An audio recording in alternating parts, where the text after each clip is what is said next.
Hello friends, तो अब हम चलते हैं अपने नेक्स्ट टॉपिक पे। तो जैसा कि ये प्लेलिस्ट चल रहा है अपने सीक्वेंस के अनुसार, तो अब हम देख लेते हैं इलेक्शन कमीशन के बारे में। जो जो प्रोविजन है इसमें, ये सारी चीज़ें मैं आपको बता दूंगा इसमें। तो पहले देख लीजिए कि चुनाव इलेक्शन, तो ये भाग 15 में दिया गया है इलेक्शन के बारे में। तो इलेक्शन के बारे में पहले हम इसमें देख लेंगे थोड़ा, जो कैसे कैसे चुनाव होता है और थोड़ा बैकग्राउंड हम देखेंगे। उसके बाद हम आएंगे अपने इलेक्शन कमीशन पे, और उसके बाद बहुत सारे रिफॉर्म की ज़रूरत है और बहुत सारी कमेटियाँ बनी, तो उन्होंने अपना सजेशन दिया है, तो वो भी हम देखेंगे। तो जैसा कि हम पिछली टॉपिकों में भी हर एक कमेटी का उससे रिलेटेड जो है उसका सजेशन देख चुके हैं, तो इसमें भी जो सजेशन होंगी कमेटी की वो भी हम यहाँ पे देखेंगे। तो कोई भी चीज़ हम छोड़ेंगे नहीं इसमें।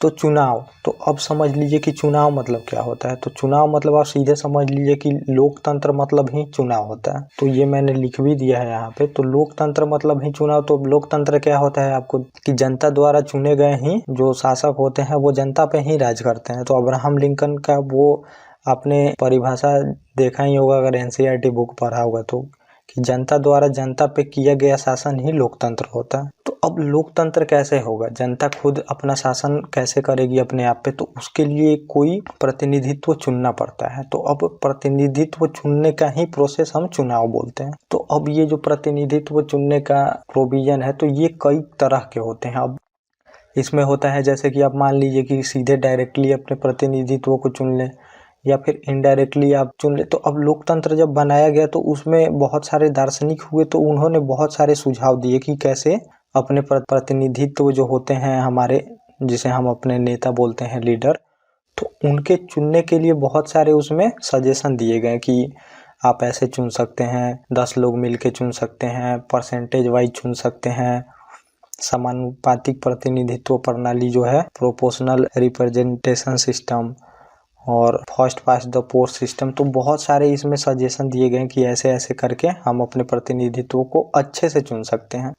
तो वही अब चुनाव के बहुत सारे प्रणालियां हैं जो विश्व में फॉलो की जाती हैं। तो मेनली वही प्रणाली हम बोलते हैं कि कैसे अच्छा बनाया जा सकता है चुनाव, कि लोकतंत्र में मतलब अच्छे से पब्लिक पार्टिसिपेट कर सके, ज़्यादा प्रतिनिधित्व हो सके लोगों का। तो बहुत सारे इसमें इलेक्टोरल सिस्टम बने कि कैसे चुनाव होगा हमारे प्रतिनिधित्व का। तो वो अब हम शुरू में देख लेंगे पहले कि चुनाव का क्या प्रोसेस होता है वर्ल्ड में और हमारे यहाँ क्या है, तब जाके हम धीरे धीरे और बाकी प्रोविजन देखेंगे। तो चुनाव प्रणाली, इलेक्टोरल सिस्टम, तो अब सिस्टम में यही हम देखेंगे कि पूरे विश्व में कैसे कैसे लोगों को, मतलब कि जो लीडर होते हैं उनके चुनने का ये प्रोसेस है कि कैसे अपने प्रतिनिधित्व को चुना जा सकता है। तो बहुत सारे सिस्टम उसमें बताए गए। तो उसी में से हमारा भी एक सिस्टम है, और हमारे राष्ट्रपति का सिस्टम अलग है चुनाव का, और जो हमारे लीडर होते हैं उनके चुनने का प्रोसेस अलग है। तो दोनों हम देखेंगे यहाँ पे। तो विश्व में खासा 2 सिस्टम फॉलो किया जाता है, समानुपातिक प्रतिनिधित्व प्रणाली और अग्रता ही विजेता, जिसे first past the post system हम बोलते हैं। तो ये दोनों हम देख लेते हैं। तो मैंने बताया भी था आपको कि जैसे मैं ये कोई भी टॉपिक पढ़ाऊंगा तो आपको किसी बुक की ज़रूरत नहीं है। तो ये सब एनसीईआरटी में दिया हुआ है, तो इस वजह से मैंने ये भी इंक्लूड कर दिया, क्योंकि जैसा मैंने बोला था कि आपको बुक पढ़ने की ज़रूरत नहीं है, इसी वजह से मैं कम से कम इसमें 4, 5, 6 बुकों को मिला के ये नोट्स बनाया गया है। तो आपको नोट्स में कुछ भी सोचने की ज़रूरत नहीं है। तो पहला हम देख लेते हैं अग्रता ही विजेता, first past the post system, और यहीं पे हम देखेंगे समानुपातिक प्रतिनिधित्व प्रणाली, प्रोपोर्शनल रिप्रेजेंटेशन सिस्टम। ये दोनों हम देख लेंगे यहाँ पे और कंपेयर भी कर लेंगे, तो आपको अच्छे से समझ में आएगा। तो first past the post system में पहला प्रोविजन होता है कि जो देश होता है उसको बहुत सारे निर्वाचन क्षेत्रों में बांट दिया जाता है। निर्वाचन क्षेत्र या फिर जिला आप बोल सकते हैं, कुछ भी। तो हर एक देश के पार्ट वाइज में बांट दिया जाता है, और हर एक पार्ट से एक लीडर चुन के आते हैं। तो आप देखते भी होंगे कि जो लोकसभा का चुनाव होता है उसमें अलग लीडर चुन के आते हैं हर एक देश के क्षेत्र से, और जो एमएलए का चुनाव होता है मतलब विधानसभा का, तो उसमें भी देखते हैं आपकी हर एक क्षेत्र से नेता चुन के आते हैं। तो इसमें जो देश होता है उसको निर्वाचन क्षेत्रों में बांट दिया जाता है। और अब हम देख लेते हैं समानुपातिक जो प्रतिनिधित्व प्रणाली होती है, इसमें पूरे देश को एक निर्वाचन क्षेत्र मान लिया जाता है। तो इसमें पूरे देश को नहीं बांटा जाता है निर्वाचन क्षेत्रों में, इसमें पूरे देश को ही एक निर्वाचन क्षेत्र मान लिया जाता है। और अब देखिए, तो मेनली जो समानुपातिक प्रतिनिधित्व प्रणाली होती है इसमें पार्टी को वोट दिया जाता है। तो हर एक पार्टी अपना खड़ा होती है और पार्टी को वोट दिया जाता है, जैसे कि मान लीजिए कि कोई ए पार्टी खड़ी है, कोई बी पार्टी खड़ी है, कोई सी पार्टी खड़ी है, तो अब पूरे देश के लोग पार्टी को वोट देंगे और जो पार्टी जितना सीट मतलब जितना वोट मिलेगा उसको जनता का, उसको उस प्रोपोर्शन में सीट दिया जाता है सरकार में। ऐसा होता है सिस्टम। तो मान लीजिए सरकार बनेगी पूरा 15% सीट लेके, तो तीनों पार्टी अगर बराबर वोट लाती हैं पूरे देश में तो तीनों को 5-5% सीट दिया जाएगा सरकार बनाने में। और अब हम दूसरा देख लेते हैं first pass the post system में। हर निर्वाचन क्षेत्र में केवल एक प्रतिनिधित्व चुने जाते हैं। तो मैंने बताया भी कि हर एक निर्वाचन क्षेत्र जो बांट दिया जाता है एमपी एमएलए का, तो हर एक क्षेत्र से एक नेता चुन के आते हैं। तो विधानसभा चुनाव में एमएलए चुन के आते हैं और लोकसभा चुनाव में एमपी चुन के आते हैं, तो ये आपको पता ही है। और इसमें होता है कि एक निर्वाचन क्षेत्र से कई प्रतिनिधित्व आ सकते हैं। तो कई प्रतिनिधित्व आ सकते हैं, पार्टी अब जितना लोगों को अपने पार्टी में शामिल करे उस पर डिपेंड करता है। और तीसरा हम देखते हैं इसमें कि first pass the post system में मतदाता प्रत्याशी को वोट देते हैं। तो आपको पता ही होगा, आप एमपी के नाम पे भी वोट देते हैं और पार्टी के नाम पे भी वोट देते हैं। तो आपको पता होता है कि हमारे जो क्षेत्र के एमपी हैं तो वो कौन है, उनके नाम पे आप वोट देते हैं। लेकिन जो समानुपातिक प्रतिनिधित्व प्रणाली होती है इसमें पार्टी को वोट दिया जाता है। तो मैंने ऊपर बताया भी आपको। तो इसमें कैंडिडेट के बारे में कोई पता नहीं होता कि कौन कैंडिडेट है आपका, इसमें पार्टी को वोट दिया जाता है। लेकिन जो first past the post system होता है इसमें पार्टी को वोट नहीं दिया जाता है, इसमें प्रत्याशी को वोट दिया जाता है, पार्टी को भी वोट दिया जाता है। तो ऐसा नहीं है कि आप जब एमपी को वोट देंगे तो वो एमपी किसी न किसी पार्टी से तो होगा ही, अब बीजेपी से हो, कांग्रेस से हो, आप से हो, किसी भी हो, तो उसको आप वोट देंगे। और तीसरा प्रोविजन हम इसमें देखते हैं कि विधायिका में कम या अधिक सीटें वोट के अनुपात में इसमें कोई मतलब नहीं होती है। तो मान लीजिए कि जैसे पहला नंबर इसमें हम बता दें कि एक एग्जाम्पल के तहत 48% वोट राजीव गांधी को मिला था, तो 404 सीटें आई थी एक बार लोकसभा के चुनाव में जब इंदिरा गांधी की डेथ हुई थी। तो उसके बाद चुनाव हुआ था तो राजीव गांधी को 48% वोट मिले पूरे देश में, लेकिन उनको सीट 404 है। लेकिन एक बार चुनाव में 25% वोट बीजेपी को मिला, लेकिन सीट 21 ही है। तो अब देखिए इसमें कि 25 और 48 में मान लीजिए हाफ का अंतर है, तो अब सीट में देखिए अब कितने का अंतर हो गया। यहाँ पे इनको 402 सीट आ रहे हैं, यहाँ पे इनको 21 सीट ही आ रही है। तो इसमें ये नहीं होता है कि किस अनुसार आपको वोट मिलते हैं, कम वोट पे भी आपको ज़्यादा सीटें आ सकती हैं और ज़्यादा वोट पे भी आपको कम सीटें आ सकती हैं। तो अब इसका क्या रीज़न है, आप ये थोड़ा सा यहाँ पे समझ लें कि आखिर में ऐसा क्यों होता है कि कम परसेंट में वोट मिले आपको और सीटें आपको ज़्यादा मिल गई। तो अब मान लीजिए कोई एक निर्वाचन क्षेत्र है, उसमें कैंडिडेट ए खड़े हैं, कैंडिडेट बी खड़े हैं, कैंडिडेट सी और कैंडिडेट डी खड़े हैं, ठीक है। तो अब इसमें मान लीजिए कि जब वोटिंग होगा तो कैंडिडेट एक क्षेत्र का मैं बात कर रहा हूँ, निर्वाचन क्षेत्र एक लोकसभा सीट हो या फिर एक विधानसभा सीट हो, उसका मैं बात कर रहा हूँ। तो मान लीजिए ए को मिले 20% सीट और बी को मिले 25% सीट और सी को मिले 30% सीट और डी को मिले 25% सीट। तो अब आपको इसमें दिख रहा होगा कि सी को सबसे ज़्यादा सीट मिले हैं 30%, तो सी जीत जाएंगे उस क्षेत्र से। लेकिन अब देखिए यहाँ पे कि इसमें लूप होल माना जाता है first past the post system में, यही कि अब उस क्षेत्र से जिसको 30% वोट मिला वो तो जीत गया उस क्षेत्र से। ये तो अब तीनों हारा हुआ पार्टी मानेंगे, मतलब हारे हुए जनता के प्रतिनिधित्व नहीं करेंगे अब ये। तो अब मान लीजिए यहाँ पे 70% वोट इनको नहीं मिला है सी को, लेकिन जीते ये हैं 30% ही वोट लेके। तो अब ये जाएंगे संसद में या फिर राज्य विधानमंडल में। लेकिन ये कितने लोगों का प्रतिनिधित्व कर रहे हैं आप देखेंगे तो 30% लोगों का। हारे हुए जो नेता होते हैं उससे मतलब नहीं होता, जो जीत गया वो प्रतिनिधित्व 100% का ही करता है। लेकिन आप मानिए कि यहाँ पे वोट तो इनको 30% लोग दिए हैं, तो इस वजह से ही होता है। अब 30% वोट पाके ये जीत गए यहाँ के सीट। वैसे ही कम परसेंट में लोग, अब जितने लोग इसमें कैंडिडेट खड़े होंगे उतने कम वोट चाहिए होते हैं जीतने के लिए। अब मान लीजिए यहाँ पे 10 कैंडिडेट होंगे ABCDEFGHIJKLM, तो कम वोटों की जरूरत होगी, मतलब जो भी खड़ा है उससे सब में से ज़्यादा वोट आना चाहिए तो वो जीते जाएगा यहाँ पे। तो इस वजह से भी कम सीटें आती हैं ज़्यादा परसेंट में वोट पाने पे, तो ये यहाँ पे होता है। तो ये आप ध्यान में रखेंगे। और इसमें हम देख लेते हैं समानुपातिक प्रतिनिधित्व प्रणाली में प्राप्त मत का हर पार्टी को विधायिका में अनुपात में सीट दे दी जाती है। तो अब जो मान लीजिए कि कोई जो विधायिका है, मतलब कि वहाँ की जो संसद है, तो उसमें 500 सीट है। अगर किसी पार्टी को 50% वोट मिलता है तो वहाँ पे उनको 250 सीटें दे दी जाएंगी, तो जितना अनुपात में उनको वोट मिला है उतना उनको सीट दे दिया जाता है विधायिका में। और इसमें दूसरा होता है कि वोट का बहुमत हासिल करना होगा, मतलब 100% वोट, तो आपको कम से कम 51% वोट चाहिए ही चाहिए सरकार बनाने के लिए। बिना 51% वोट के आप इसमें सरकार बना ही नहीं सकते, ये होता है। तो वहाँ पे कोलिशन गवर्नमेंट वहाँ पे गठित की जाती है। तो अब हम देख लेते हैं कि ये प्रणाली कहाँ कहाँ यूज होता है, जो first past the post system है। तो यूके भारत में होता है, तो हमने यूके का ही अधिकतर प्रोविजन अपनाया है। तो यूके और भारत में ये सेम ही प्रणाली अपनाई जाती है, और ये समानुपातिक प्रणाली इजराइल और नीदरलैंड में अपनाई जाती है। अब हम आगे चलते हैं और देखते हैं इसमें कि अब इसमें हम देखेंगे कि एनालिटिकल ये सब पॉइंट है। तो अब इसमें हम देखेंगे कि इसके फायदे क्या है, first past the post system, और इसके हानि क्या है। और यहीं पे हम देख लेंगे जो फायदा होगा। तो अगर क्वेश्चन आपको आता है कि हम first past the post system क्यों अपनाए, तो जो फायदा है वहीं पे आप इसको लिख सकते हैं, फायदे को, ये चीजें वहां पे लिख सकते हैं। अगर आपको समानुपातिक प्रतिनिधित्व प्रणाली के हानि, मतलब कि जो नुकसान है उसको लिखने का है, तो इसको बस उल्टा करके लिख सकते हैं। तो मैंने बताया भी है आपको कि एक ही पॉइंट को आप 2-3 तरह से यूज कर सकते हैं। तो अब हम देख लेते हैं कि फायदे क्या है इसके, और भारत इसको क्यों अपनाया।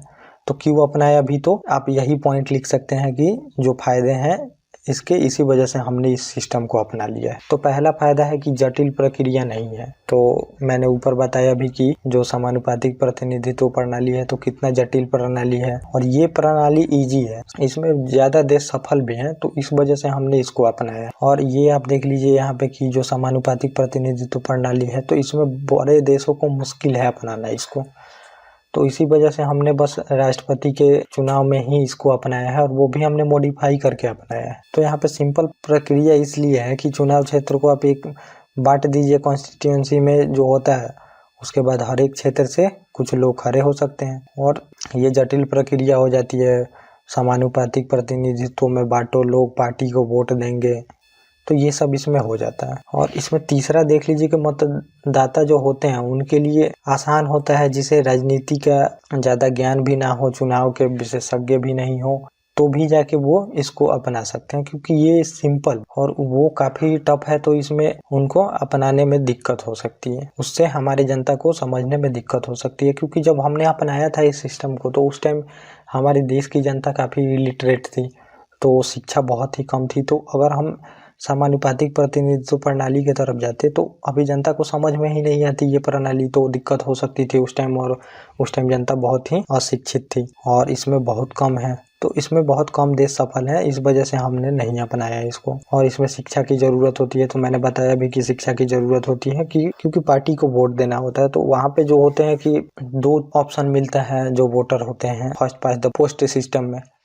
एक तो होता है कि आप अपने प्रतिनिधित्व को सीधे चुन रहे हैं और आपको पता है कि आपका प्रतिनिधित्व कौन है, और दूसरा होता है कि आप पार्टी को भी वोट दे रहे हैं और अपने प्रतिनिधित्व को भी दे रहे हैं। तो आप पार्टी से भी मांग सकते हैं जो आपको ज़रूरत है, और आप सीधे अगर आपको किसी चीज़ की ज़रूरत है तो आप जिसे भी वोट किए हैं उसके पास जाके उससे मांग सकते हैं वो चीज़। तो इसमें 2 विकल्प मिलता है, लेकिन वहाँ पे सीधे एक ही विकल्प मिलता है पार्टी को वोट देने का। तो अगर आपको कोई ज़रूरत होती है तो आप अपने प्रतिनिधित्व को कहाँ खोजेंगे, इसमें ये भी आ जाता है ऑप्शन।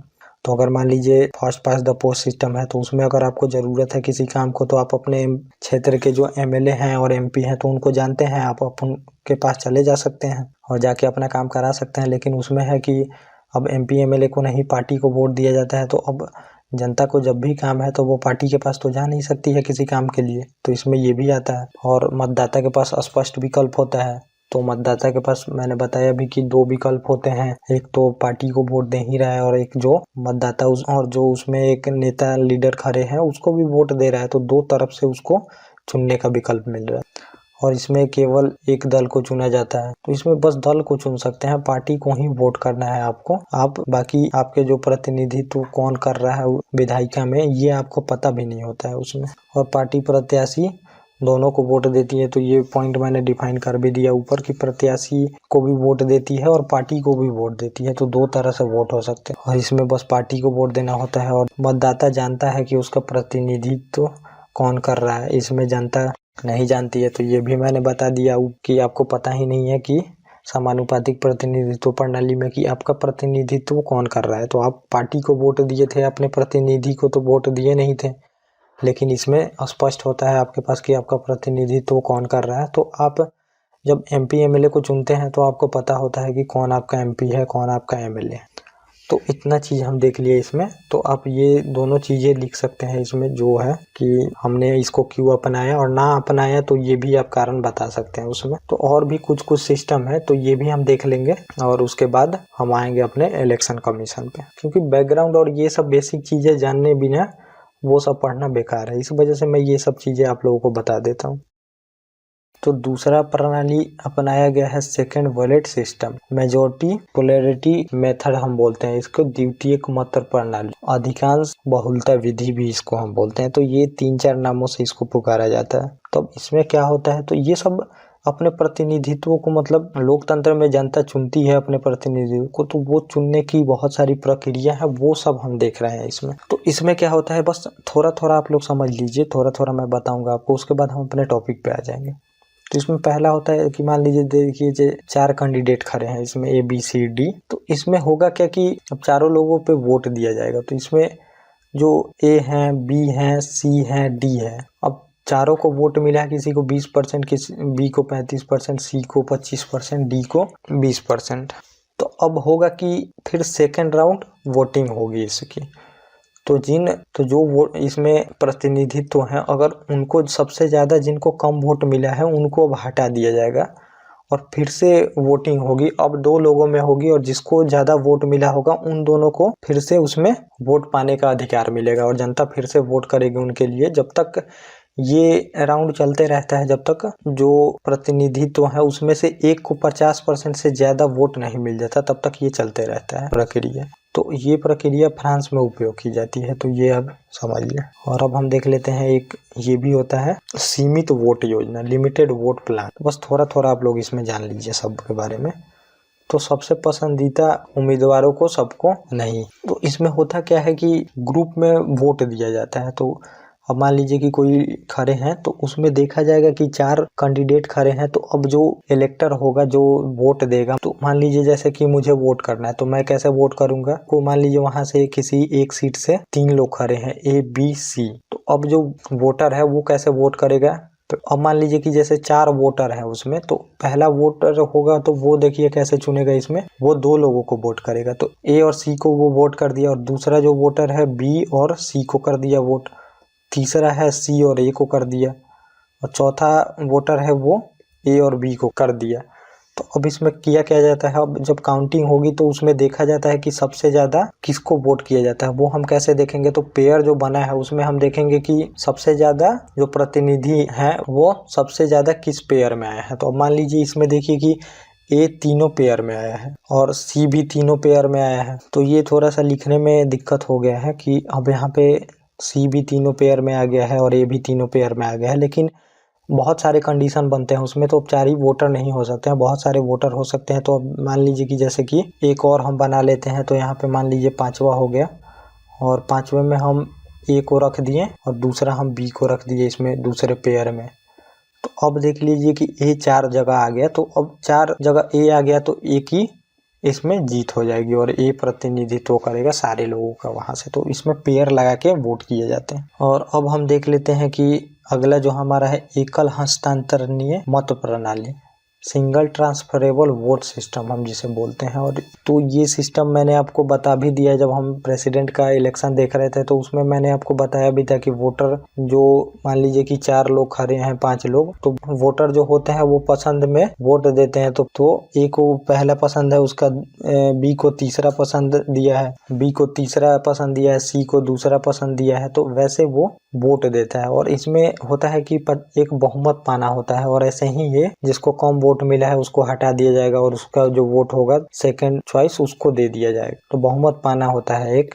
तो ये मैंने बता भी दिया है, तो आप वहाँ पे जाके देख सकते हैं उसको। तो अब यहाँ पे हम देखेंगे इलेक्शन कमीशन के बारे में। निर्वाचन आयोग, इलेक्शन कमीशन, तो ये आर्टिकल 324 में दिया गया है। तो आर्टिकल ये डायरेक्टली पूछा जाता है छोटे एग्जामों में, तो ये आप कृपया इसको ध्यान में रखिएगा। आप लोग जो भी निचले लेवल के एग्जाम का तैयारी करते हैं तो वो डायरेक्टली ये आर्टिकल पाएंगे अपने क्वेश्चन। तो जो हमारे चुनाव आयोग है उनको स्वतंत्र और निष्पक्ष चुनाव संपन्न कराने का दायित्व दिया गया है। तो स्वतंत्र चुनाव होना चाहिए, निष्पक्ष भी चुनाव होना चाहिए, ये उनको दायित्व है। और टाइम पे भी चुनाव होना चाहिए, क्योंकि टाइम पे चुनाव नहीं होगा तो ये डेमोक्रेसी जैसी नहीं रह जाएगी। अब मान लीजिए ना स्वतंत्र चुनाव हो रहा है, निष्पक्ष चुनाव हो रहा है, लेकिन टाइम पे नहीं हो रहा है, तो ये डेमोक्रेसी के लिए दिक्कत है। मान लीजिए चुनाव अब करा रहे हैं तो 20-30 साल बाद करा रहे हैं, तो अब 20-30 साल बाद हम अपने प्रतिनिधित्व को कैसे चुनेंगे? अगर हम रहेंगे तब तो चुनेंगे। तो ये भी चीजें आ जाती हैं। तो अब एक छोटा सा टर्म मैं आपको यहाँ पे बताऊंगा, क्योंकि लोगों को बहुत ही कंफ्यूजन रहता है इसमें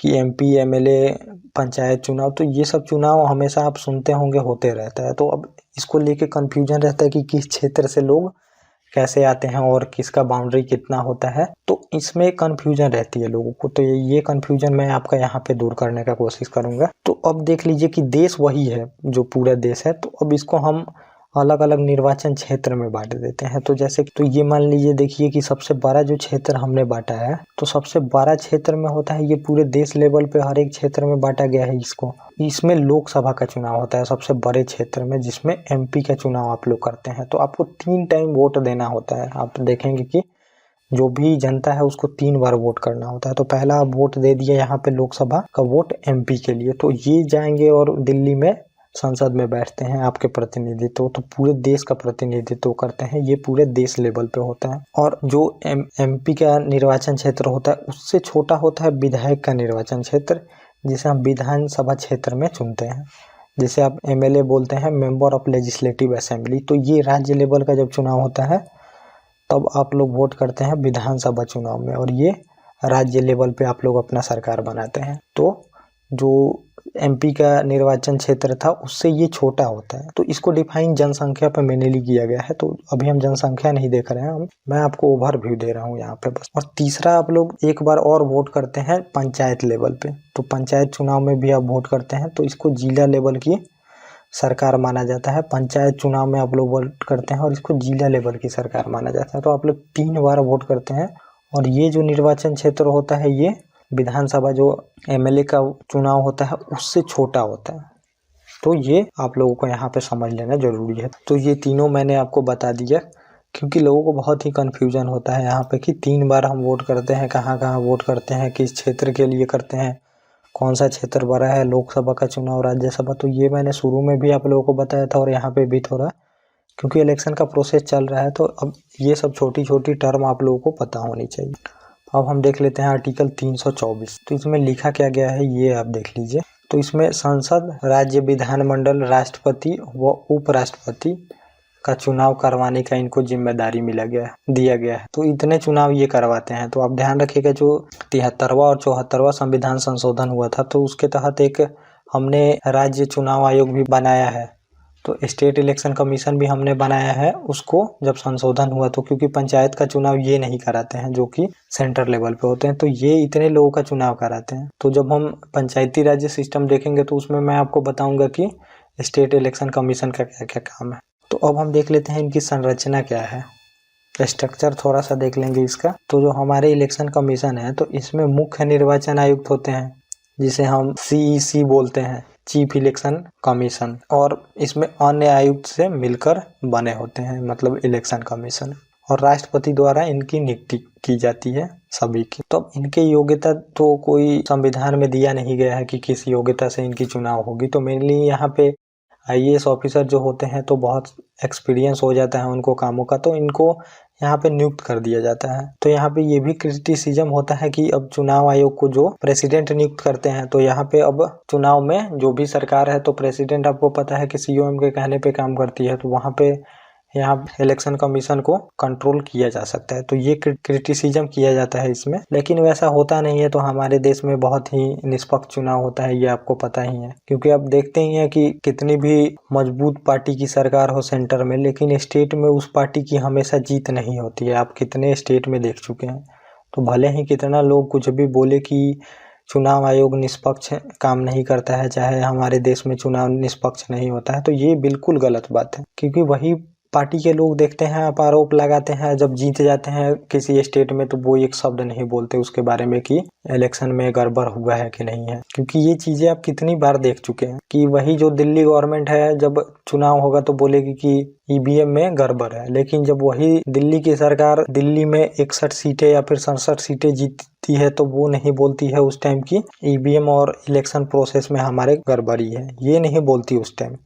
तो ये हर एक पार्टी को आप देख सकते हैं इसमें रख के। तो हमारे देश में निष्पक्ष चुनाव होता है, ये आप लोग बिल्कुल ध्यान में रखेंगे। तो अब हम देख लेते हैं कि इसकी संरचना जो थी चुनाव आयोग की तो वो थोड़ा सा बदली थी। तो 1950 से लेके 1989 तक निर्वाचन आयोग में एक सदस्य होते हैं, तो बस चीफ इलेक्शन कमीशन ही होते थे। लेकिन 1989 में क्या किया गया कि पहले तो एक थे, 2 और राष्ट्रपति द्वारा ऐड किया गया, नामित किया गया। क्यों किया गया ये भी आप थोड़ा सा समझ लें। तो जब हमने एज को वोट देने की जो एज थी 21 वर्ष से घटाकर 18 वर्ष कर दिया, तो अब बहुत सारे लोग ऐड हो गए इलेक्शन में, मतलब वोट देने के लिए। तो अब बहुत सारे काम भी बढ़ गए इलेक्शन कमीशन पे। तो इस वजह से किया गया कि राष्ट्रपति द्वारा इसमें 2 सदस्य और बढ़ा दिए गए। तो एक तो पहले होते थे चीफ इलेक्शन कमीशन और 2 और हो गए, तो 3 सदस्य हो गए। लेकिन फिर अब हुआ क्या, 1990 में 1 सदस्य बना दिया गया। तो अब इन लोगों को लगा कि अब तो काम हो गया, जितना काम करना था 1-2 साल में, जितने लोगों को जोड़ना था जोड़ लिए। फिर इन लोगों ने 1 सदस्य इलेक्शन कमीशन को कर दिया। लेकिन फिर इन लोगों को एहसास हुआ कि नहीं, काम ज़्यादा है। तो फिर जाके 1993 में फिर 2 सदस्य और ऐड कर दिए गए। फिर ये 3 सदस्य हो गए। तो अभी 3 सदस्य हैं, ये आप ध्यान में रखिएगा। और आर्टिकल जो 324 है इसमें कहा गया है कि राष्ट्रपति और राज्यपाल का दायित्व है कि आयोग को चुनाव कराने हेतु प्रशासनिक तंत्र उपलब्ध कराएं। क्योंकि मान लीजिए अब ये तो अपना आर्मी और ऑफिसर थोड़ा ही रखते हैं इलेक्शन कमीशन, तो जो भी इनको प्रशासनिक तंत्र की जरूरत होती है तो वो काम है राष्ट्रपति और राज्यपाल को उपलब्ध कराना जब भी चुनाव हो, तो ताकि ये निष्पक्ष चुनाव करा सकें। तो अब हम आगे देख लेते हैं कि आगे क्या है। तो आगे अब हम देखते हैं योग्यता के बारे में कि इनकी योग्यता क्या है इलेक्शन कमीशन बनने के लिए। तो पहली योग्यता इसमें है कि संविधान में तो उल्लेख है नहीं कि इनकी योग्यता क्या है, और IAS अधिकारी को इस पद पे नियुक्त कर दिया जाता है। तो ये मैंने ऊपर बताया अभी, और नियुक्त राष्ट्रपति द्वारा किया जाता है।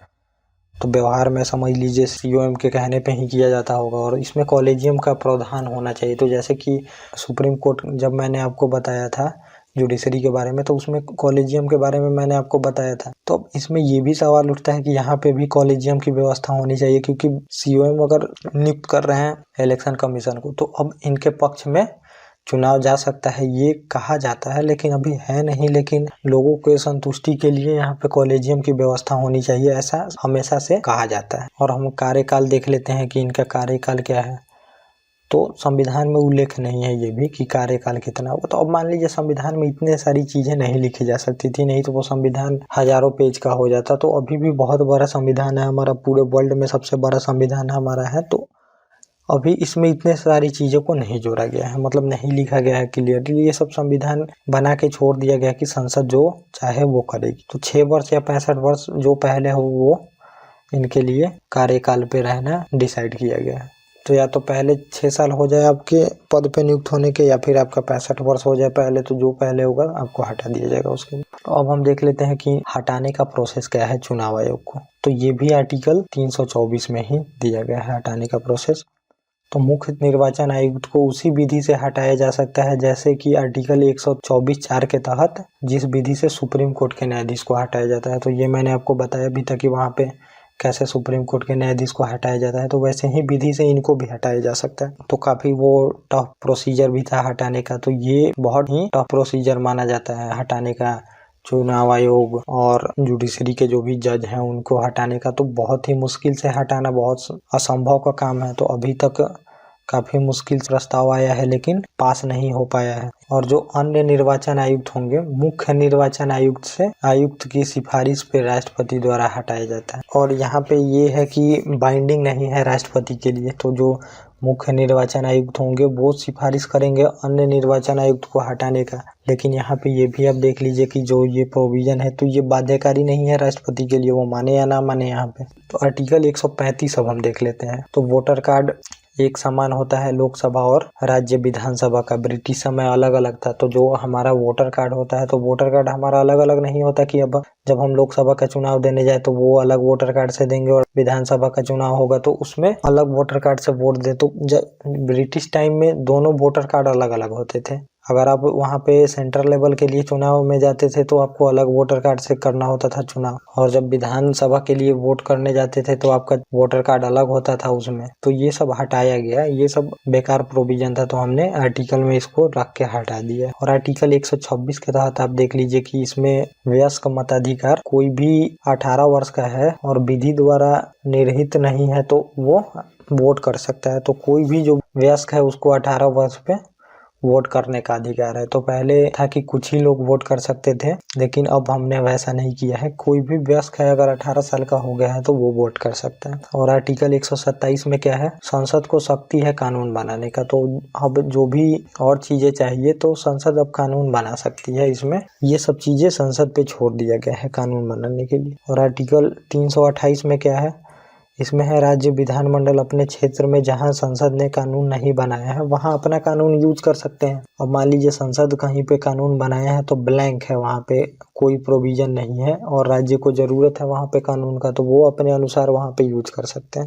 और आर्टिकल 129 में है कि काम कैसे करना है न्यायालय नहीं बोल सकता, चुनाव के बाद जांच कर सकता है। तो अब निर्वाचन आयोग जो है उनको, जो जुडिशरी है वो कुछ नहीं बोल सकते उनको काम के दौरान कि आप ऐसे काम करिए वैसे काम करिए। तो वो अपना इंडिपेंडेंट बॉडी है, जुडिशरी है वो इंडिपेंडेंट बॉडी है, तो इसमें कोई किसी में दखल नहीं कर सकता काम में। लेकिन अब चुनाव हो जाए अगर उसके बाद विवाद होता है तो जुडिशरी इंटरफेयर कर सकता है, लेकिन पहले नहीं बोल सकता कि आपको ऐसे ही काम करना है चुनाव आयोग को। अब हम देख लेते हैं कि इनका कार्य क्या है चुनाव आयोग का। तो कार्य से बहुत सारा आपको पता चलेगा कि इतना इम्पोर्टेंस क्यों है इनके। तो पहला कार्य है इनका चुनाव करवाना। तो ऊपर बताया भी, राष्ट्रपति, उपराष्ट्रपति, लोकसभा, राज्यसभा, स्टेट, मतलब ये सब चीजों का, स्टेट में विधानसभा, इन लोगों का भी चुनाव यही कराते हैं। तो इतने काम है इनके। और दूसरा है समय समय पर निर्वाचन नामावली तैयार करना, सभी योग्य मतदाताओं को पंजीकृत करना। तो जितने वोटर अब जुड़ रहे हैं, कितने वोटर जो हैं, मान लीजिए कि उनकी मृत्यु हो चुकी है तो उनको हटाना भी है, नए वोटर जो आ रहे हैं 18 साल एज प्लस हो रहा है उनका, उनको ऐड भी करना है। तो ये सारे काम यही करते हैं। और निर्वाचन की तिथि भी यही निर्धारित करते हैं और समय सारणी भी निर्धारित करते हैं, नामांकन पत्र का परीक्षण वगैरह। तो ये सब काम ये करते हैं, चुनाव से रिलेटेड जितने काम होते हैं। और संसद सदस्य की निर्भरता संबंध में राष्ट्रपति को सलाह देते हैं, प्लस विधानसभा में राज्यपाल को। तो ये मैंने आपको बताया भी था कि दो तरह से वहाँ पे जो सदस्य होते हैं एमपी एमएलए, उनको हटाने का प्रोविजन था। तो एक तो एंटी डिफेक्शन लॉ था, उसके तहत हटाया जाता था, और दूसरा कंडीशन था जिसमें राष्ट्रपति हटाते थे संसद के सदस्य को और राज्यपाल हटाते हैं स्टेट लेजिस्लेचर के सदस्य को। तो वहाँ पे यही इनको सुझाव देते हैं हटाने का। और निर्वाचन रद्द करने का कोई धांधली होती है तो इनको अधिकार होता है, निर्वाचन रद्द भी कर सकते हैं अगर ज्यादा धांधली हो रही है तो चुनाव में। तो अब हम आगे देख लेते हैं और क्या क्या इनके काम है। तो अगला काम है इनका निर्वाचन समय दलों और उम्मीदवारों के लिए आचार संहिता लागू करते हैं। जो मॉडल कोड ऑफ कंडक्ट होता है ये लागू हो जाता है। तो आप सुने भी होंगे इसके बारे में बहुत सारी चीजें। तो अब मैं यहाँ पे मॉडल कोड ऑफ कंडक्ट भी आपको बता दे रहा हूँ यहीं पे, जो जब चुनाव होता है तो इसको लगाया जाता है। मॉडल कोड ऑफ कंडक्ट इसे बोलते हैं। यह कोई कानून के तहत नहीं है, ये सभी दलों में सहमति बनी और ये एक रूल मान लीजिए जैसे सभी दल अपने में बना लिया कि इसे हम फॉलो करेंगे। तो ये कोई लॉ पास नहीं हुआ है इस पे, ये सारे राजनीतिक दल में अपने में सहमति बनी। तो राजनीतिक दलों को समान अवसर प्रदान करने के लिए ये प्रोविजन किया गया है मॉडल कोड ऑफ कंडक्ट का, जिसे आप एमसीसी बोलते हैं। तो इसमें होता क्या है, आप ये समझ लीजिए कि जैसे सभी राजनीतिक दल को समान अवसर मिले। तो अब मान लीजिए जो सरकार में है अभी और जो अभी सरकार में नहीं है पार्टी, वो कैसे उनसे कंपटीशन कर पाएगी। इस वजह से ये एमसीसी बनाया गया है ताकि दोनों को समान अवसर मिल सके। क्योंकि जो सरकार में है तो उनके पास सारे चीज होते हैं, प्रशासन से लेके सरकारी चीजें सभी उनके अंडर में होती हैं, पुलिस वगैरह। तो वो वहाँ पे इन्फ्लुएंस कर सकते हैं पब्लिक को लेके। इसी वजह से ये बनाया गया है ताकि दोनों राजनीतिक दल को बराबर किया जा सके। तो इसमें किया क्या जाता है कि जो प्रशासनिक चीज़ें होती हैं और जो सरकारी चीज़ें उसको यूज नहीं करते हैं, और जो नई स्कीम वगैरह होती हैं तो ये भी आके लागू नहीं कर सकते या फिर नई स्कीम की अनाउंस नहीं कर सकते, ताकि वहाँ पे जनता को इन्फ्लुएंस ना किया जाए वहाँ पे। तो अब हम देख लेते हैं कि होता क्या है इसमें। और चुनाव की तिथि की घोषणा से उसी दिन ही लागू हो जाती है ये, और जब चुनाव की तिथि की घोषणा होती है उसी time model code of conduct भी लागू हो जाता है। और इस दौरान होता है कि पीएम के छोड़ के कोई अन्य मंत्री सरकारी सुविधाओं गाड़ी का प्रयोग नहीं कर सकते हैं। तो वैसे ही स्टेट में भी होगा, वहाँ पे सीएम को छोड़ के और कोई यूज नहीं कर पाएंगे। तो सरकारी चीज़ों का इस वजह से यूज नहीं कर पाते लोग, क्योंकि बराबर किया जाता है। तो सरकारी चीज़ों का आप यूज करेंगे, वो नहीं कर रही है, मान लीजिए जो छोटी पार्टी है उसके पास पैसा ना हो ये सब करने का, तो अब वो लेवल प्लेइंग जो गेम होता है उसमें वो नहीं आ पाएंगे, एक लेवल के आप हो ही नहीं। लेकिन अभी जो आप सिनेरियो देखते हैं तो अब ये सब चीज़ें बहुत दूर की बात है। अब जो पार्टियां हैं उनके पास बहुत पैसे होते हैं और बहुत सारे चंदे उनको मिलते हैं। तो आप देखते होंगे कि किसी जो रैली वगैरह होती है उसमें देखिएगा तो आप गाड़ियों के अंबार लग जाते हैं, एक साथ रोड पे आप 100 150 गाड़ियां देखेंगे। यहाँ पे सरकारी गाड़ी उतना कहाँ से आ पाएगी, और वो सारे जो गाड़ी होते हैं तो वो आप देखेंगे तो वो बहुत महंगे महंगे गाड़ी होते हैं। तो अब सरकारी गाड़ी का आप यूज करो ना करो उससे उनको क्या फर्क पड़ता है। तो आप एक छोटे लेवल मुखिया लेवल के इलेक्शन में देखेंगे तो नॉमिनेशन में आपको कम से कम 150 गाड़ी दिख जाएंगे, बहुत अच्छे अच्छे लेवल के गाड़ी। और ये सब तो एमपी एमएलए तो आप छोड़ ही दीजिए, उसमें तो हर एक लोग फॉर्च्यूनर से ही घूमता है उसमें। ये सब अभी के सिनेरियो में बहुत सारी चीजें हैं, तो आप देख ही सकते हैं, आप लोग देखते भी हैं रोज। और आगे है जो कि प्रशासनिक अधिकारी हैं, तो चुनाव आयोग के अधिकार में आ जाते हैं। तो जितने प्रशासनिक अधिकारी हैं तो वो सब भी चुनाव आयोग के अधिकार में होते हैं। तो अगर आपको ट्रांसफर करना है किसी भी अधिकारी का, तो वो जब तक इलेक्शन कमीशन नहीं बोलता है तब तक आप ट्रांसफर भी नहीं कर सकते। तो जो गवर्नमेंट होगी वो ट्रांसफर नहीं कर सकती है किसी भी अधिकारी को, क्योंकि मान लीजिए कि अब वो ट्रांसफर करके अपने आदमी को ले आए जो उनकी मदद करे। तो इस वजह से ये प्रोविजन किया गया है कि ट्रांसफर भी नहीं कर सकती जो सरकार है, वो इलेक्शन कमीशन ही कर सकता है। और किसी अन्य कार्यक्रमों की भी घोषणा नहीं कर सकते। तो ये मैंने बताया भी कि कोई कार्यक्रम चाहे नई योजना ये सब आप घोषणा नहीं कर सकते हैं, क्योंकि मान लीजिए अगर इलेक्शन है, आप आके बोल दिए कल कि मैं सभी किसानों को कर्ज माफ कर रहा हूँ, चाहे 1-1 लाख रुपया सबको बांटा जाएगा।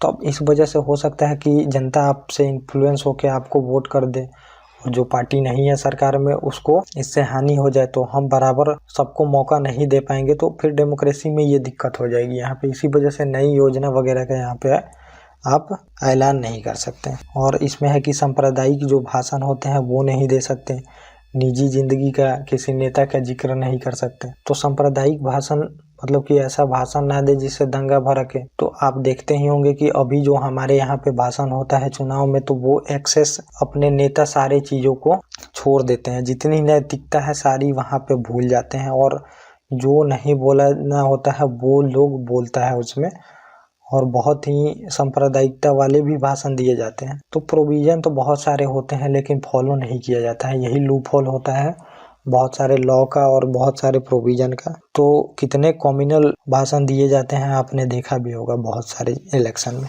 और यहाँ पे जो निजी ज़िंदगी के बारे में जिक्र नहीं करनी है, तो ऐसा कुछ नहीं होता जो नेता लोग छोड़ देते हैं, निजी क्या वो बेडरूम तक घुस जाते हैं। और अब ये मान लीजिए, ये मैंने आपको बताया कि ये तो कोई कानून के तहत बना नहीं है मॉडल कोड ऑफ कंडक्ट, तो इसको लागू कैसे किया जा सकता है। अब ये तो नैतिकता है, कोई फॉलो करे या ना करे। लेकिन यहाँ पे मान लीजिए सुप्रीम कोर्ट ने 2001 में सहमति दे चुका है इस पे, तो सुप्रीम कोर्ट ने सहमति दे दिया। तो ये मैंने ऊपर बताया भी कि सुप्रीम कोर्ट का कोई भी फैसला अपने आप में एक लॉ होता है। तो अब इस पे आप लॉ बनाए या ना बनाए, सुप्रीम कोर्ट जब भी सहमति दे देगा तो ये एक लॉ के समान ही काम करता है। तो यहाँ पे ये हो जाता है, इसको सपोर्ट मिल चुका है सुप्रीम कोर्ट का। Okay guys, thank you. अब हम अपने नेक्स्ट वीडियो में मिलेंगे।